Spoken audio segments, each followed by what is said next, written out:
You're being interviewed. I don't care whether it's by HR or a hiring manager. And they get to the point of, so what are your strengths? What are your weaknesses? And most people follow along the script pretty well. But if they ask you about your weaknesses, I want you to follow up with a question for them. And the question is, you know, every organization has its particular friction that causes people frustration. One thing I learned a long time ago is surprises are rarely good. So I thought I would just ask you, while we're talking about my weaknesses, what friction exists within the organization that I should just be aware of. Well, what do you mean there's friction? You know, people leave jobs. Staff becomes frustrated. It happens. Maybe you get frustration as well. So I just don't want to be surprised when I join. And thus, if you could tell me about some of the institutional friction that might exist within the group, within the department, within the organization, that'd be very helpful to me. Now, this is one of those questions that you can't ask in a confrontational way, and you should practice saying these things in advance. Now, if they don't ask you about your weaknesses, which frankly, I give them kudos for not asking that stupid question, then as you ask questions later on, if you follow my format about questions to ask at the end of the interview, this would take place after you find out about how they're going to evaluate you after a year. You know, let's say you hire me and I come on board and it's a year from now, and it's time for me to give me my first review. What should I have accomplished during that year that would make you think I was a great hire?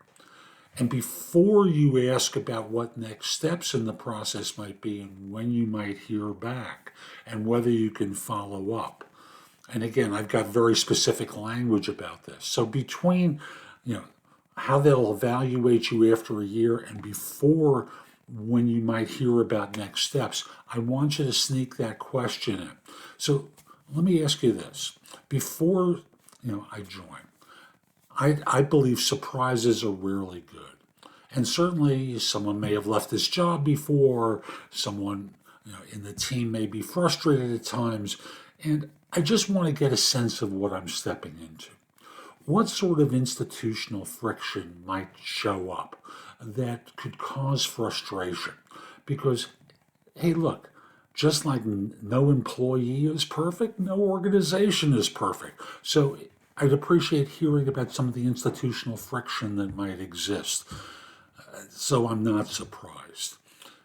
Because ultimately, when you're making decisions about organizations, aren't they painting a beautiful picture about a great opportunity with a terrific team of people?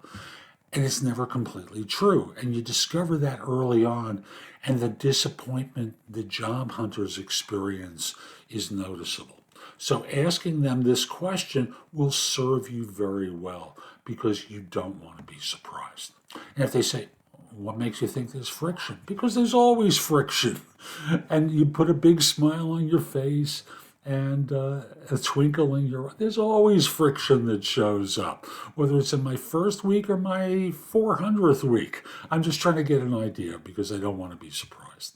So I hope you found this helpful. I'm Jeff Altman. Visit my website, thebiggamehunter.us. There's a ton on the blog to help you.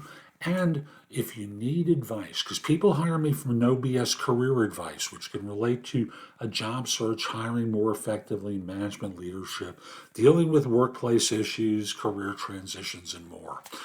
You can schedule time for a free discovery call, schedule time for a coaching session, find out about my courses, books, and guides. There's a lot there to help you. Also, connect with me on LinkedIn at linkedin.com/IN/The Big Game Hunter. Have a terrific day and be great.